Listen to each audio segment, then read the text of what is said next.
today we're going to take a little bit of a different slant. As for those of you that have attended the webinars before, you'll know that we try and focus on a particular topic or a particular subject. But today I wanted to focus on a journey.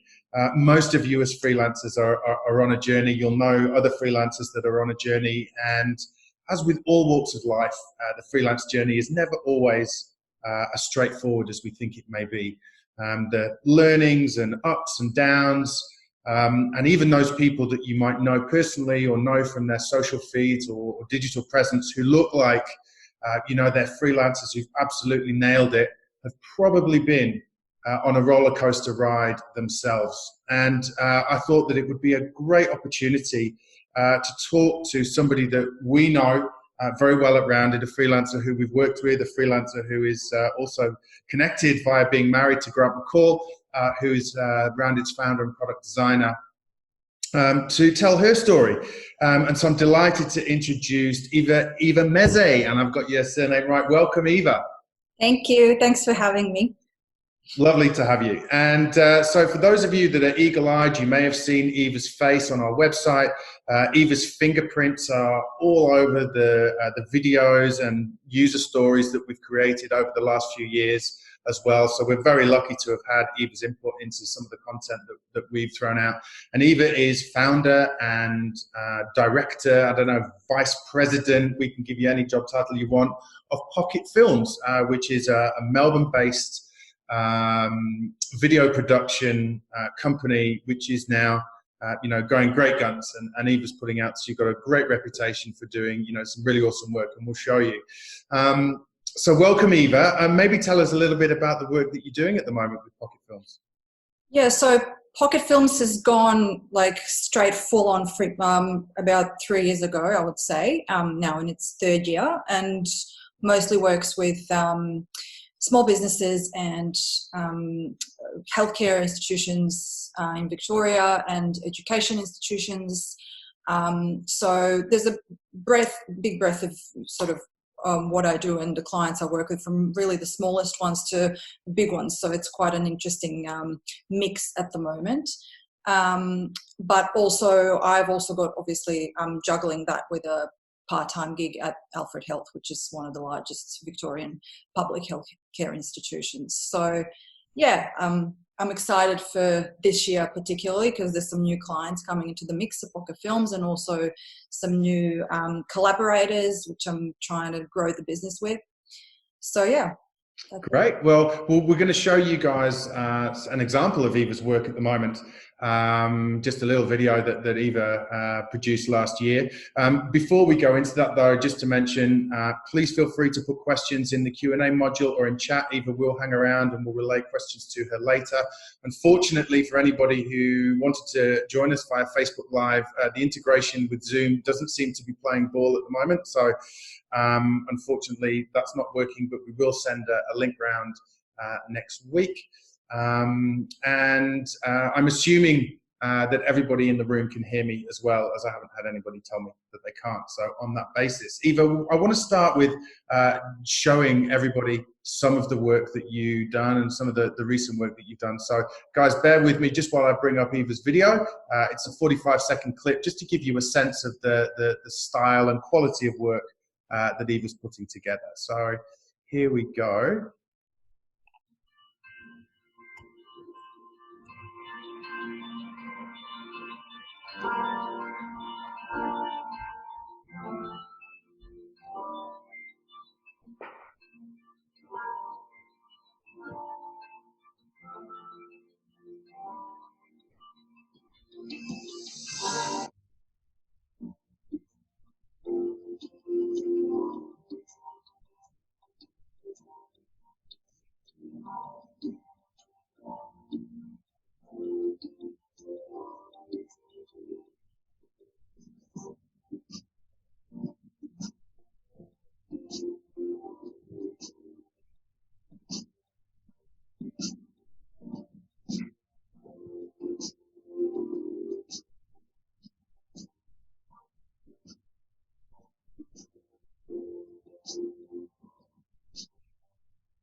Awesome. So, Eva, tell us a little bit about that video, who it was for, and a little bit of the context behind it.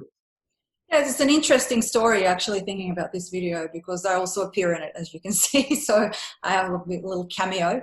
But actually, Aga Jones Flowers is a business, obviously. Aga Jones is business, but she also, I was introduced to Aga through Rounded actually, which is excellent. And it turned out that she needed a little video for her business at the time.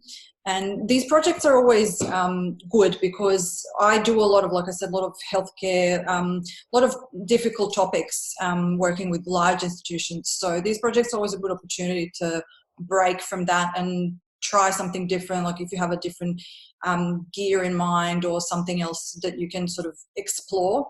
So this was a part commercial project and part personal for me because I wanted to bring something else, as in a bit of a drone footage, and just mix it all up into something a bit more a narrative that doesn't necessarily have many words, or and is also beautiful to look at. So yeah, it was just a project that we created together and came out really quickly. It was very easy to edit. Everything looked amazing. So yeah, I guess for me, every project is a learning curve, no matter how big or small. So yeah, I'm quite happy to work with really micro businesses like that.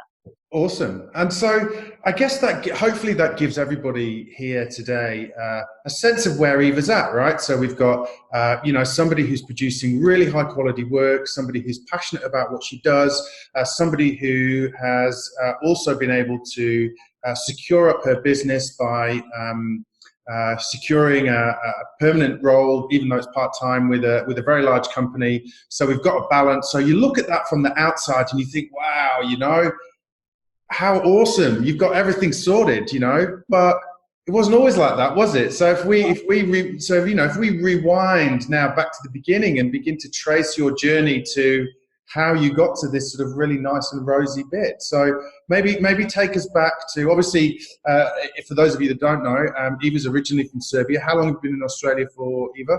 This is my 11th year. 11th year. So you came to Australia 11 years ago and you needed a job. Talk us through that. How did that start?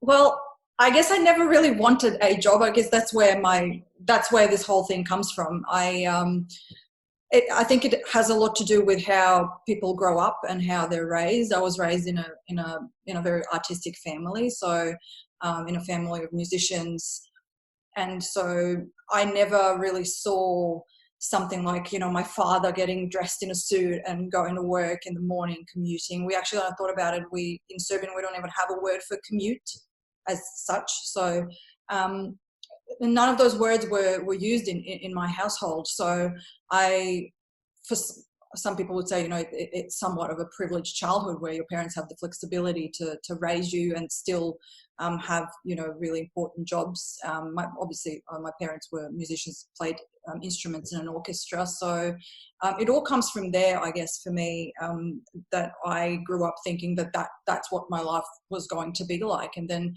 when I relocated, there was this ongoing pressure to secure a full-time job because that was a sign of maturity, and everyone around you is doing it, and you're not really meeting anyone who's doing things differently. Everyone's just in these jobs, and after work they get together, go for a drink, talk about their bosses and things like that. So it was only natural for me to try and fit in, because when you're an immigrant in your first, second year, all you want to do is just fit in. And so that's how kind of that rat race for me came about. I started looking, and then reality sort of hits very hard when, we were raised to kind of believe that, foreign countries are waiting for us, and we're going to get an amazing job straight away, and then it doesn't really happen. The competition was really high. So I really had to start from the bottom. And I worked for free for a number of months trying to get into the film industry, and didn't quite work out. So I ended up landing a really small role in a production studio in Sydney, doing just admin and just literally starting from the bottom. That's how it started. And I think it was an 80-minute commute, changing 3 transports. Jumping on a ferry, then catching the train, and then the bus because I wasn't driving, my license still wasn't valid.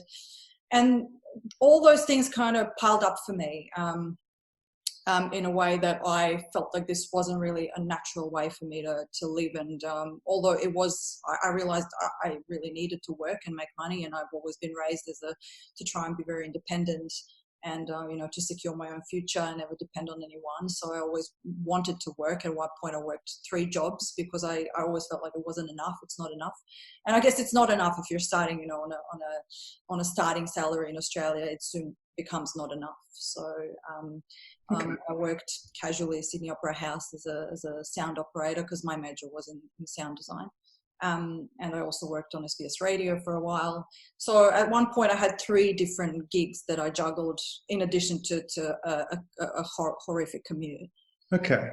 And so, all right, so you're grinding away, and probably like many people, you probably look at yourself in the mirror one day and say, there has to be something better than this, right? Exactly. Well, I always knew, but I knew that something better was going to come. It's just you really kind of realize, like I said, when you move to a new country, that you really have to go through those motions, and you have to keep working and keep building. And every job, no matter how difficult or horrible it seems at the time, there is a reason why you're in it, and you can always learn something from it, I think. Because at the time I was very unhappy, but now I realize that it was a way for me. It was kind of like initiation into this society and the way things work, because you've got to learn how things work to be able to break the rules as well. True. So everything has a reason. So you may be struggling, but there's a reason for it. Okay. Yeah. Well, and I think that puts sort of everything into really wonderful, clear context. So then we get to a point where you have to roll the dice, right? We all know that generally things don't just happen. You have to make them happen, right? So now we get to a point where, okay, there's something better. Perhaps that's coming from a lifestyle point of view. There's a sort of probably some passion and things that you want to be doing bubbling away in there. So then what? So talk us through what happened next. Well, yeah. Look, I worked for a number of years trying to really figure out myself and what I wanted to do, because I obviously wanted to still stay in music, but that didn't quite happen. So I still wanted to be in the creative business. So I ended up relocating from Sydney to Melbourne, and again, this whole desire to work differently. And it's always been in me, where I've always thought, oh, this 9 to 5 really isn't for everybody. We can't really put a timestamp on people's work. And what if I'm creative at 10 p.m? What if I have this amazing desire to spend an hour working and I can't because I'm at home? Or I've always been like that, a bit flexible to say. So once I relocated, I spent from Sydney to Melbourne. I spent another 1.5 years, I guess, working full time, and then an opportunity came up with my then boyfriend, now partner and husband, to participate in a video shoot for one of his clients, because at the time he was freelancing, and he actually played a big part in me changing the way I work. And so I immediately said yes. I took a sick day, I remember, and I went to help him because he just needed some assistance to record audio and just to make sure the gear was going okay. And then once we wrapped up, I realized I could actually do this. I just kind of arrogantly said I could do all of this myself. Yeah, there's a bit of that arrogance, and even when I guess when celebrities talk about how they met and stuff, there's always like this kind of like, oh, I just thought I could do it. So I guess you've got to have a bit of that in the beginning to say I can do it, even though you're very likely to make mistakes. And so I said, I'm gonna do this. I'm gonna work towards this. So that was kind of the turning point for me, where I saw my boyfriend, my partner, actually be very professional in the work that he does, and he doesn't actually have a proper 9 to 5 job. So that was kind of a role model for me, because I was part of the problem. I also thought that freelancers were, airy-fairy people who don't want to settle down, and, they just want to be living in a tent somewhere on the beach and, stuff like that. So I actually was contributing to the problem of the overall reputation. But that working with on that shoot actually helped me change my mindset, and seeing Grant do the work that he was doing at the time, and how hard he worked, the hours he put in, and the professionalism with big clients, just made me realize that I could, it gave me the confidence that I could take the plunge as well. And how much, for the people listening, so how much sort of focus and effort did you have to put on ignoring the voices in your head and perhaps people around you that you knew maybe saying to you, don't do it, it's never going to work? Or what, did you even have that? I guess. Not really. I just didn't.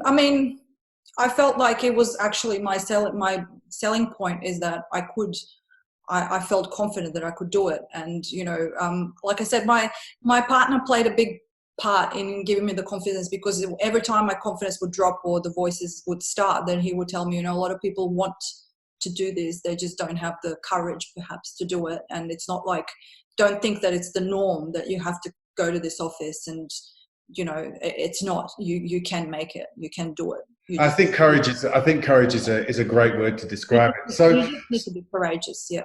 So how did it go? Okay, so you've taken the punt, and this is your first crack at freelancing. So just talk us through the first iteration of your freelance business, and how did that go? What did you learn? Talk to us about some of the ups and downs of all of that. Yeah, I mean, this wasn't the birth of Pocket Films. This was my first attempt at freelancing. Obviously, I'm doing the digital nomad thing, because Grant and I decided to do some traveling. So I thought it was a good opportunity to obviously break free from the 9 to 5 and try something different. So I saved a bit of money and, prepared myself. I actually registered a profile on, then it was called Elance. Now it's something else, Upwork, or, but Upwork. 6.5 years ago, it was still an untapped market. So I put up my profile there and all my skills, because at the time I was doing a lot of digital marketing, Facebook, social media. I was doing lots of things. So I thought, okay, I have all these skills, so I might just put them all up and see kind of what bites, and it took a while. My savings were going down and we were traveling, but I was able to secure, I guess my strategy was to only try and appeal to the Australian clients, because I thought that once I come back, I could continue then to work for them.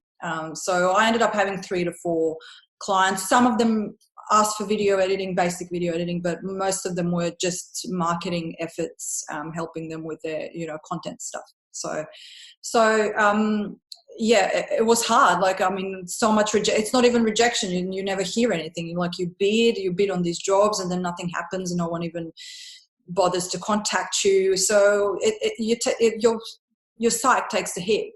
You feel like you're not in the right, career, and they should be trying something else, that no one wants your services and things like that. So it was hard, but I did it. I did it for about a year, and it obviously paid for all my travels and all those bills that you incur while traveling. But obviously once we came back, those funds were definitely not enough to sustain your life in Australia. So was that a sort of a little bit of a come down, a bit of a reality check, that you sort of attempted to enjoy a particular lifestyle? You'd sort of gone with the freelance ideal. You'd had obviously, the encouragement and support of your partner to do all that, and you did some traveling, but you've come back and you've thought, yeah, okay, what am I going to do? Yeah, well, I had some opportunities with these clients, because they kind of did offer me gigs and things like that, but there were, Sydney's such a huge city, so it was just so hard. I couldn't really, they wanted me to go there and be there for not enough money. So I could have possibly made it work, but I guess what I want to say, that probably a lot of people don't want to hear this, but luck plays a big part in your career, any sort of career. And, there's always those elements of luck where you feel like you're down on your luck, but you also have moments where something happens and it's actually just a lucky moment that I was contacted by a startup to do some video work, and I thought, okay, they saw my videos that I put up on my profile, and they saw the stuff that I did with Grant before, and they kind of and I didn't really know how to do. I knew how to do it, but I never really did everything myself. And I went in for the interview and I said, look, I did this, I did that, and they offered me a full-time gig. So I thought, okay, I might take it because Sydney, as we know, Sydney is ridiculously expensive, and I just took the gig. And I remember one of the first shoots I had. I went there and I didn't bring, like, I forgot to bring like a little part that connects the camera to the tripod, so I had to like fake that I knew what I was doing. And but I guess that's like a curve that everyone kind of goes through. But I did realize that that's what I wanted to do and what I can specialize in is storytelling. So yeah. Cool. And so whilst you've I think it's important to maybe just try and uncover what was going on in your head sort of emotionally at that time, in terms of, okay, I tried freelancing, it hasn't quite worked for these reasons. Now practically I've got an opportunity which I'm going to take because of all of these reasons, money being one of them. But sort of how were you, what was going on in the back of your mind around sort of, the ongoing desire to continue to freelance? Like, I'm assuming that was always there, kind of. Yeah, always. Yeah. Service. Maybe not so much. I don't. Maybe freelance is not the right word. I think just being more flexible and having a variety of work, because I find full-time work very repetitive and somewhat a groundhog day for me. So it wasn't so much about, I want more money or I want more freedom to work from in my pajamas or anything like that. It was more, I want variety and I want a dynamic career. So I want something that will take me places and get me to meet people. So that was always in the back of my mind. Going into an office every day wasn't really something that motivated me, and it did become very stale, because the last full-time job that I've ever had was the one in Sydney, and it just I wasn't giving enough to the business and I wasn't getting from them. So it was only natural for me to start again thinking breaking free from that. So yeah, it was always there, but obviously you can always leverage a full-time position if you do decide to go freelance or be more flexible. You can always leverage your current situation to get the most out of it, get more skills, try and engage yourself in more projects, try new things. So that's what, and save money, obviously. So that's what I did in that year. Yeah. And of course, okay, so I think that was probably around about the time, that would have been maybe sort of 3 or 4 years ago, maybe when I first met you and began to work with Grant. And then, not long after that, if I remember correctly, the next stage coincided with you guys moving to Melbourne, right? So you, via Belgrade, I think a bit of time in Europe, and then based on the needs of, a few other things, external factors, you find yourself in Melbourne, and it's like, right, round 2, I'm ready to have another go. Yeah, round 2, I was a bit more confident. I knew that, I guess one thing that I've found in Australia is it's good to have a niche in what you do. I think if you spread yourself too much, you will struggle to market to a niche or to, and you will struggle to say what your unique selling point is or something like that. So I realized that video production is something that not necessarily, I don't enjoy the whole bit of it. I think it's a myth, that you have to enjoy everything. But there were certain aspects that I was good at, and that clients, the feedback that I got from clients is that I did it well.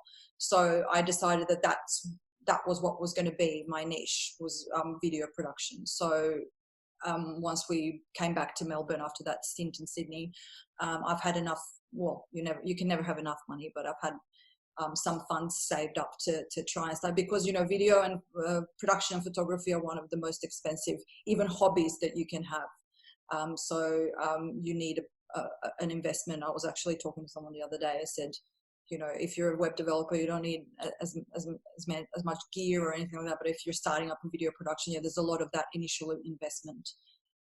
So yeah, that's how it all started. And I said, I'm not going. I still get invited for interviews and full-time jobs in marketing, and I don't consider them anymore. Awesome. So now we're looking at round two in the second attempt, like, can you put your finger on some things that you took from your first, like the main learnings from, okay, well, I'm going to do this differently. Here's a mistake I'm not going to make again. This is something I'm going to focus on that I may not have focused on as much last time. Was there anything sort of manifestly different from your second attempt from your first attempt? Yes, well, yes, obviously the digital nomad thing didn't work for me. And I know that that's not something I will be attempting again in the future. There are two main reasons for that. And it's one of the main reasons was lack of, I feel like my best assets shine through in person, face to face with a client. And I felt like being a digital nomad did not allow me to shine fully, to show my personality, to build that relationship.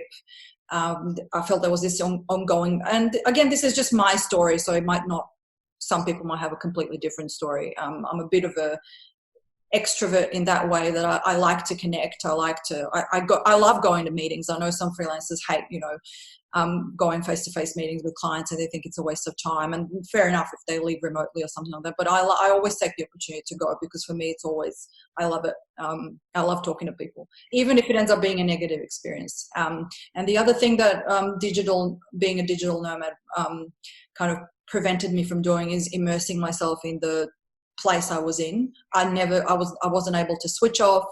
I was always thinking about work. We would go and hike to a beautiful lake, and I'm thinking about something that I didn't deliver, or whether I should go and find internet right there and then. So I just wasn't able to disconnect.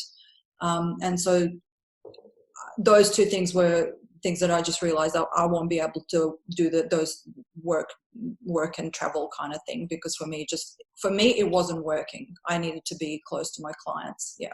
Cool. Now, normally I would keep questions till the end, but I think there's a couple of questions that have come in that I think are probably relevant to answer now. The first one from Joel, who may have missed the beginning of the webinar, because his question is, what attracted you to Rounded rather than accounting software like QuickBooks or Xero? So I never used QuickBooks. I used Xero because I was being paid by a company through Xero. So I Rounded because I was in the room when the original idea for Rounded came about, and I didn't know anything about accounting. I didn't know why is this product even necessary, but I saw that there was a frustration. My partner at the time was using PayDirt, which is a different accounting software. And that's what I started using as well in the beginning. And I realized quickly that it wasn't suitable for Australians, simply because of the system, because of the currencies, because of the predominantly tax issues. And just things like that. And so I really believed in the product from its conception. I mean, obviously, the fact that I'm married to the founder is also, but I witnessed it being born, and the reason why it was born, conceived and born as an idea, and I believed in it from the very start. And I was one of the first users to register on the platform, and I contributed to the development of it by just contributing my ideas if I saw that something was missing, or so I do believe that it's robust enough for the needs of Australians predominantly, and Australian freelancers. And yeah, I really do still believe in it, and I think it's amazing. Thanks. Well, you've obviously, it's a different thing. We won't go too deeply into it, but obviously, we all know here how much you've contributed to this business over the years, and are very grateful for it.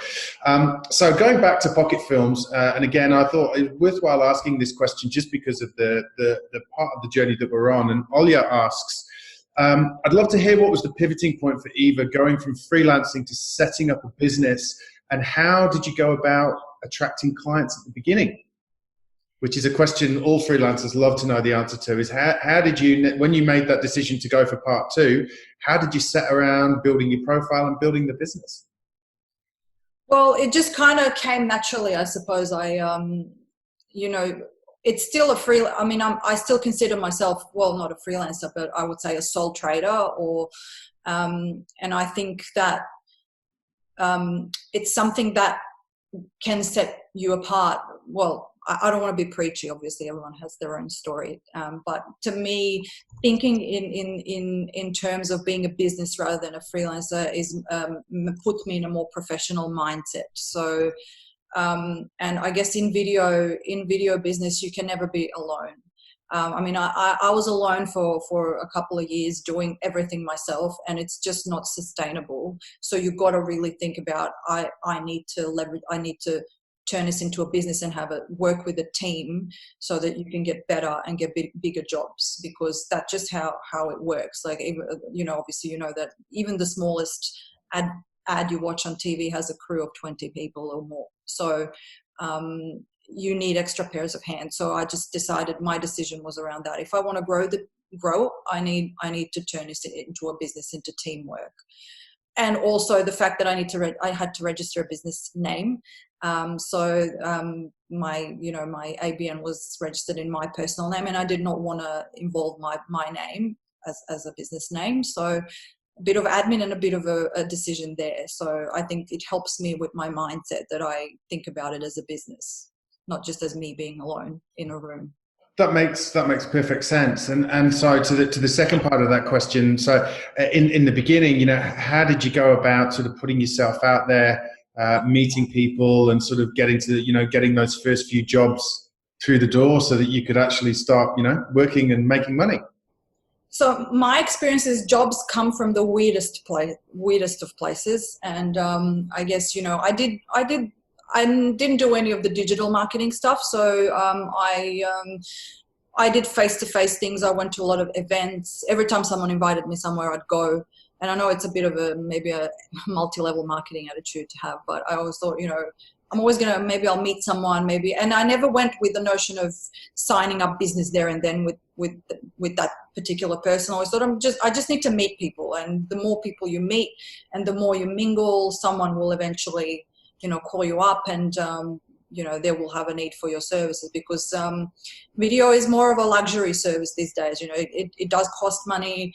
It involves, like I said, a lot of hands. You know, it's not something that people can just, you know, they need to think about it and invest. So it's not an impulsive decision. So I guess just being out there and talking to people and being passionate about what you do, and always telling them, always weaving work through your life as well, you know, and that just proves that you're your brand, you are what you preach. And yeah, so I was just out all the time.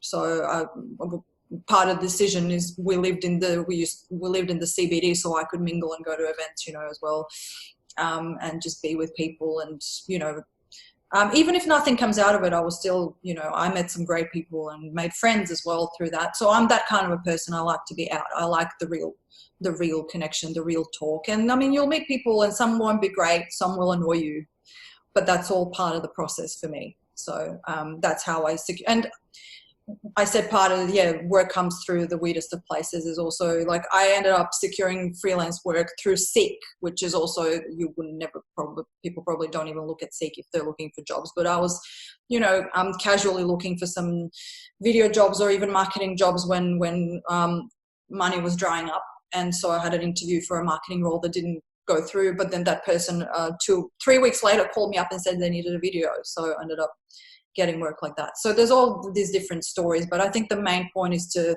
get out there and be active, proactive. That's great. So I think another thing that is obviously really important to your story right now is that you're in a lucky position that you've got, you know, perhaps you might call it the backbone or the core of your work now is, you know, a part-time, full-time job, if that's the way to describe it. So you know that you've got sort of a balance of something that's consistent but also flexible. So again, perhaps that this is perhaps something that you know, every freelancer would aspire to have that balance of security and flexibility to be able to go and do the passion projects and the other stuff for other clients. So talk to us about how that came about, because that was originally a freelance gig, right? Yes. So again, it was through a job platform. because I'm always kind of alert to what's out there, because it also gives me an indication on, pricing and how much I should charge. And so I never, I always check, jobs and job boards and to see what's there. So this job caught my eye because it was like a flexible contract for a video producer. So, and I know that a lot of freelancers are not on those platforms. So I thought, okay, maybe I have an opportunity here to, after a couple of previous experiences of just meeting people through the job platforms. So I just sent them a note and I said, this is my work, what I do. And I had a couple of interviews and said sort of how I wanted to work. So, and they kind of agreed with that, because at the time the work was fluctuating. Sometimes there was work, sometimes it wasn't. So it kind of suited. But then after a year, it became clear that they have a big demand for video. So they just got me on board permanently for a couple of days a week, which works for me. At the time, I'm now juggling five other projects on the side. So yeah. Awesome. We've got some, I think I've just somehow made Travis a panelist, which I didn't mean to do, but Travis has given a couple of questions, which we'll go through now. And the first one he asks is, do you have a niche within video production? Yeah, initially I did not, so I was spreading myself. But now I kind of realized that I do a lot of work for, higher education and healthcare. So it's something that I decided that was going to become my niche at the time and now. But I do also work with small business, predominantly in the software arena. Yeah, thanks to my previous experiences. So that would be the two kind of niche areas for me. Awesome. And I guess taking that a step further, Travis also asked, so are there any tips on how to get clients to understand the cost of video production? Well, I don't have many smart tips about that. I guess the clients that will pay for the work, they do stick around and they do end up working with you. And, I get people contact me and get shocked when I send them the price, because obviously, I just don't, there's a lot of time and work involved in trying to educate.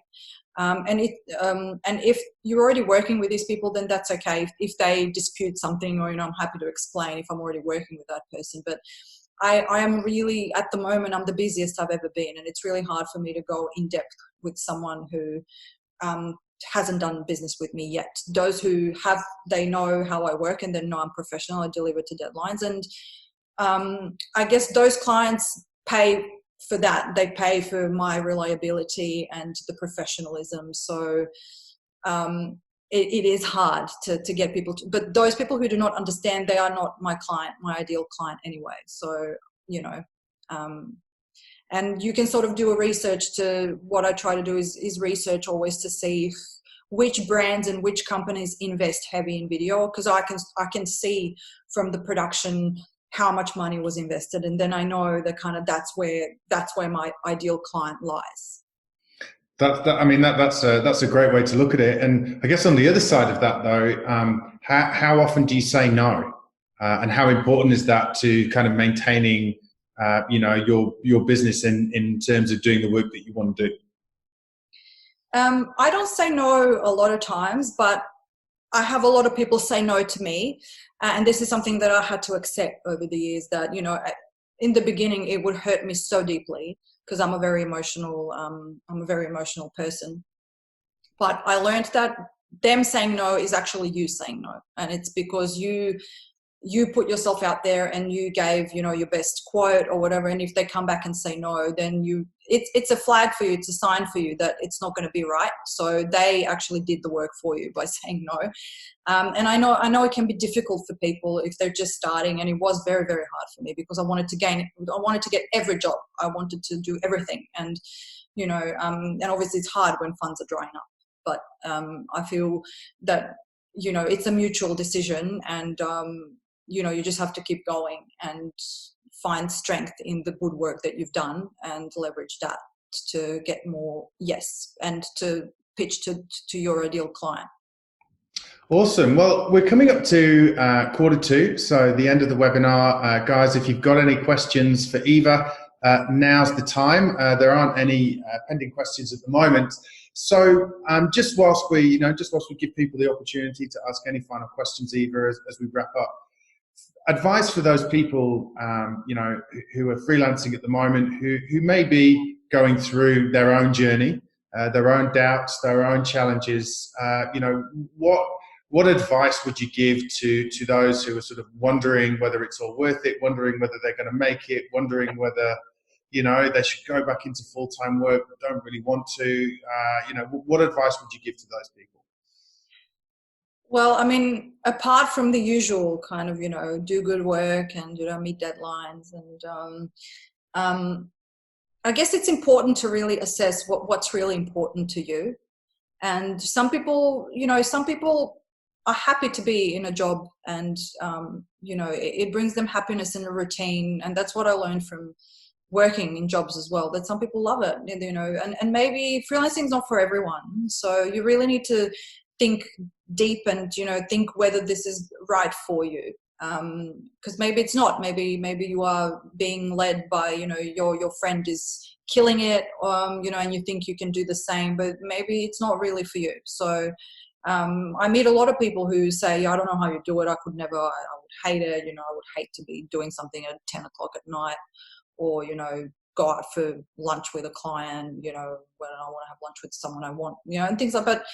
It's just, you just need to find it within yourself. And obviously not everyone's circumstances are going to allow for this kind of life, because you really have to have, for me, like, I think you really need to have some sort of some money saved, and some sort of a freedom in your personal life to be able to pursue this kind of lifestyle, because it's still not the norm in Australia, and there's a big stigma around it. So I think, people should just really be open and honest with themselves. And if it's really what they want to do, then, preparation is for me, when I was losing money, that was a big hit for me. I was not in a very good place, because I'm used to always having, a bit of a money saved, for the rainy day. And when that started to dry up, I was very, very, demotivated and feeling like I wasn't going to make it. But that desire and coming back to the initial why I've started this, you bring it back to your initial, why I want this, and then it will sort itself out. I mean, I know it sounds like a cliche, but it did for me. So I just kept believing and doing work. And even if when there's a break and you're not getting any clients, you can always go out and, for me, shoot something or do a passion project, and just to keep your skills alive and going. So, and awesome. partner support helps too. Yeah, of course. And just when you think there are no more questions, we've got a load that have just. So Joseph has asked a couple of questions. The first one is, do you have any full-time or part-time employees? If so, how did you decide what you needed in terms of hiring your first employee, whether it was a producer or a production assistant? I guess that's more broadly, you've perhaps expanding on that. You've obviously mentioned that you don't like doing everything. How do you find people to work with? All those sorts of things. Yeah, well, I wish I could do everything, but I can't, and it's not human. I guess it would be like a slave labor, I guess, for someone to have to do the whole thing. And I like I said, I did for a few months. I did do everything, but I don't have employees per se, but I do have ongoing collaborators that fill in the gaps, the skill gaps that I don't possess. So some of it is animation, 3D. Some of it is maybe operating some gear that I don't have the capacity to, or even owning the gear, or because a video production these days, it's not, it can be very agile, it can be small, it can be portable. It's no longer these clunky 10-person jobs every time, intimidating. It can be just 2-3 people, but you still need the right people. So there's no point me employing them, because I have periods where, I couldn't justify having them there. But when there's a big project to be tackled, then yes, I do hire out contractors.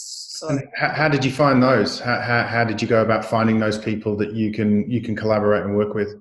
again, through work. So if I meet someone on a job, or in the workplace, or and I see that they do good work, I always leave my details and I say I might be contacting you. I met a couple of freelancers through jobs that I did for hospitals, and we were tasked on the same job, and we connected and went from there. So that I did try out a few people that I've never met through some online platforms and stuff before in the past, but again, I'm a personal contact, like I'm a real life contact. Awesome. And another sort of, just expanding for Joseph as well, in terms of your pricing, has that changed since you started Pocket Films to now? Yes, of course it's changed. Yes, especially as your team grows. You got to adjust your pricing, because there are still jobs that I can do myself, as in terms of shooting, and I always kind of highlight that to clients, like if you want just me or one camera, or that's obviously going to cost less, but it will also have less production value. So of course, but it's more about adding value rather than just shifting your prices, so it's like adding production value, making your work better.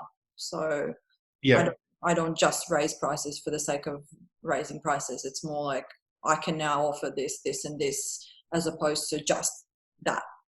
So so a value-based approach to your pricing, which is great. The questions keep coming now. We're on a roll. So Travis asks again, do you have any core values or pillars for your business that help you guide your business decisions? And if so, generally, how important do you think this is for a freelancer or a small business to have those sorts of things? Yeah, well, that's difficult because obviously we all have values. So I try to bring my personal values into my business, which is to always be professional and always be, always produce good work, which is, I know, again, a cliche, and what's good work to me might not be good work to someone else. Like I've had, some clients don't even see the difference, and that can be really demoralizing, because they can say no to you and then hire someone cheaper and they don't even see the difference, right? To them, it's all the same thing. So it's difficult sometimes to bring that particular value, do good work, because what's good work to you might not even be good to someone, or they might not even see that value. So, but I need to go to bed feeling accomplished and feeling, if I actually had this issue a few weeks ago where some of my projects were being cancelled midway, or just things happening that are outside of your control, which means some things that you worked on is pretty much being put in the bin. And then you go to bed feeling like, my projects I'm not able to show this video to anyone, and and then that's where those values really kick in, where you're like, I just have to keep producing good work and being true to myself. And even if it does get cancelled, I still know that I did my best. So just always do your best, always do your best work. I guess that's the main value. And the other thing is, a value that I learned from working for a public hospital, is that everyone is connected. And that a decision that you make might impact all freelancers in Australia. I know it sounds weird, but it is like that, because if you do something, if you work with a client and you do something, you say something, or it might impact their decision on hiring another freelancer in the future. So you really got to be an ambassador of this culture and this life, and this work life that we lead. Always think about that we are all connected, and everything we do could impact another freelancer. Awesome. And the final, oh no, it's not a final question. Going on from that, Joel asks, how do you deal with those cancellations? Is there a contract in play, or are you covered by insurance? Well, obviously I take deposits, and set milestones. So, if it's just a matter of the project not seeing light of day, the video might be finished, and then the client just decides that they're not going to use it, but they've paid you in full. but I still don't feel good about it, you know. Yeah. Like, it's not just about the money, it's about the fact that you want to show the work and you want to be proud of it, and you know, you put some work and effort into it. So you might get paid, you know, and it still might not happen. So and you have no control over that, what happens in top of a big company, you know. So milestone payments, guys, and terms of business, very important. So the final question from Travis, who asks, on a practical level, are there any particular tools or apps that you found to be very helpful? And in brackets, pre-production, post-production, marketing, CRMs, those sorts of things. What are the tools that are most important to you, apart from Rounded, of course?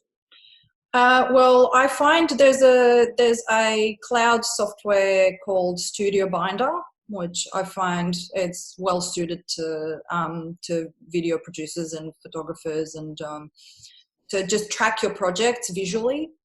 Asana's good too. I don't use it here. I use it in the other in the hospital work, because I like to see my projects in a visual kind of, I don't know if it's called Gantt chart or something like that. So I like to see them like that and track the progress and what's happening, what's holding it back.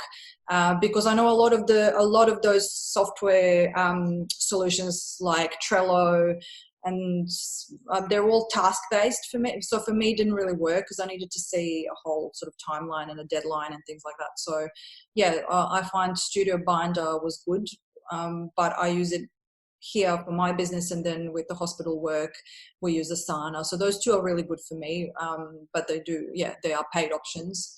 Obviously Rounded, and I also use Streak, which is an add-on for Google that tracks who read your emails, and you can also set up, it's like a free sales kind of funnel add-on that can, you know, feed your contacts through a particular funnel system, like if they're just leads or hot leads or warm, you know, cold leads, and then become clients. So you can sort of automate things. So, but I don't do a lot of that because I don't have much time for it, to be honest. Too busy working, which is awesome.